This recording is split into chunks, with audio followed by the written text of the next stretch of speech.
हाँ? पर वो जो डाई इस्तेमाल करते हैं स्वामी जी, उसमें जनरली अमोनिया का इस्तेमाल किया जाता है। वो बालों की हेल्थ के लिए अच्छा नहीं है, उससे बाल गिरते भी हैं और मजबूत भी नहीं होते हैं। खैर स्वामी जी, अभी हम आगे जाते हैं बालों के बारे में। हमारे शरीर में लगभग 5 मिलियन बाल हैं। ये जोरदार बात है। हाँ स्वामी जी, तो ये पूरा स्ट्रक्चर आप देखेंगे, ये एपिडर्मिस है, डर्मिस है, हाइपोडर्मिस है, और ये बाल का वो नीचे जड़ है जिससे पूरा एक शाफ्ट बाहर निकलता है। और ये जो शाफ्ट बाहर निकलता है, ये बाल की एक स्ट्रक्चर है। इसके अंदर आप देखें स्वामी जी, नेचर ने तेल का इंतजाम खुद किया हुआ है। ये जो थैली ऐसी टंगी हुई है, इसको हम सिबेसियस ग्लैंड कहते हैं। ये ही अलग अलग टाइप के ऑयल को सिक्रीट करता रहता है, और ताकि जो बाल की पूरी लेंथ है वहाँ पे ऑयली सरफेस बनी रहे और बाल हेल्दी और हैप्पी बने रहें। नीचे आप यहाँ देख रहे हैं, जहाँ मेरा भी कर्सर है, यहाँ पे ही ब्लड सप्लाई है, नर्वस कंट्रोल है। मतलब किसी के हम बाल खींचते हैं तो दर्द होता है, उसका मेन कारण यही है कि ये जो नर्व्स हैं वो साथ साथ उसकी खींचती हैं। तो स्वामी जी का मतलब ये नहीं है कि हम बाल खींचने चाहिए, पर यह है कि जो पूरा सिस्टम है, जो जिस तरीके से इनका पूरा एनाटॉमी है, वो आप यहाँ देख रहे हैं कि किस तरीके से ये काम करते हैं।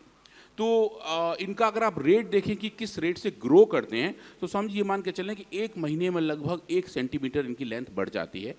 डेली के हिसाब से देखें तो 1 मिलीमीटर का तिहाई हिस्सा रोज हमारे बाल बढ़ते हैं नेचुरली। अब इनका जो ग्रोथ साइकिल है वो थोड़ा सा समझिए एक अच्छा है कि आप देखें कि 3 फेजेस हैं इन बालों की ग्रोथ के। इसको बोलते हैं एनाजन, कैटाजन और टीलोजन।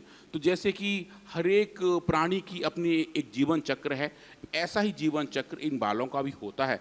तो जो हेयर ग्रोथ का टाइम है उसको हम एनाजन कहते हैं, जहां बाल ऐसे लंबे लंबे दिखाई देते हैं, और ये 2 हफ्ते से लेकर 4 महीने तक इस हालत में रह सकते हैं, और जाके ये टीलोजन में कन्वर्ट हो जाते हैं, वो बाल गिर जाते हैं, और उसके बाद दोबारा रीजनरेशन की वजह से चालू होने शुरू हो जाते हैं। तो जितने बाल हम लगभग खो रहे होते हैं, नेचुरली हमारे उतने बाल वापस आते रहते हैं। ये पूरा एक साइकिल, एक चक्र बना रहता है।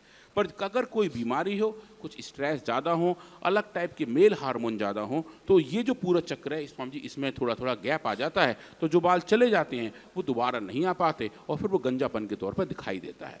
तो बेसिकली एनाजन से लेकर टीलोजन की यात्रा जो नेचुरली है, अगर वो बरकरार रहे तो हमें कोई दिक्कत नहीं आती।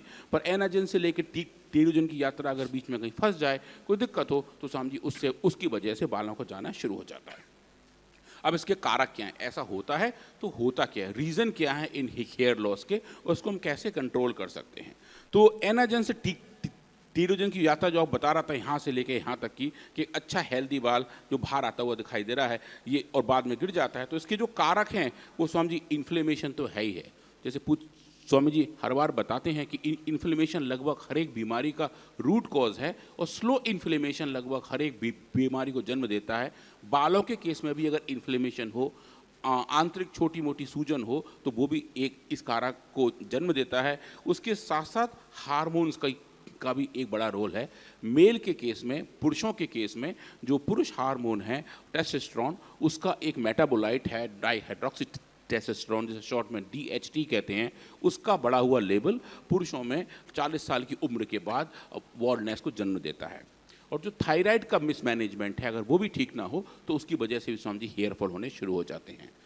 और जो 2 बड़े रीज़न आ रहे हैं जिसके बारे में रोज स्वामी जी बात कर रहे हैं, एक तो पुअर न्यूट्रिशन, कि अगर हम सही टाइम पे सही चीज़ ना खाएं, ज़्यादा कॉम्प्लेक्स फूड खाएं, ज़्यादा प्रोसेस्ड फूड खाएं, वाइट फूड ज़्यादा खाएं, तो स्वामी जी उसका भी एक कंपोनेंट है। और दूसरा है इंक्रीज स्ट्रेस, कि अगर हमारी जो स्ट्रेस है, अगर हम उसको अच्छे से मैनेज नहीं कर पाते हैं, तो वो भी हेयर फॉल के तौर पर दिखाई देता है।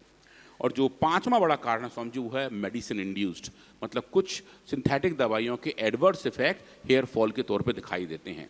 तो वो भी एक बड़ा कारण है कि दवा कुछ खा रहे होते हैं, जैसे कैंसर की जितनी दवाएं हैं, जितनी भी कीमोथेरेपीज़ हैं, उनके कॉमन एडवर्स इफेक्ट यही हैं कि बाल गिर जाते हैं और बहुत जल्दी गिर जाते हैं। तो वो जो पूरा प्रोसेस है टीलोजन से लेके आगे बढ़ने का, वो स्वामी जी ये रहा कि अगर हमें वापस उसको रिसाइकिल में लेके जाना है, तो हमें एक तो हेयर ग्रोथ को स्टिमुलेट करना होगा, लोकल ग्रोथ फैक्टर को बढ़ाना होगा, और ब्लड सप्लाई बेटर करनी होगी। अगर हम ऐसा करेंगे तो टीलोजन से वापस हम एनाजन की तरफ जा सकते हैं। तो जो पूरा एक साइकिल है, उस साइकिल को अगर हम अच्छे से समझ लें और अच्छे से उसे कंट्रोल कर पाएँ, तो स्वामी जी ऐसा पॉसिबल है कि हेयर लॉस को भी रेगुलेट किया जा सकता है।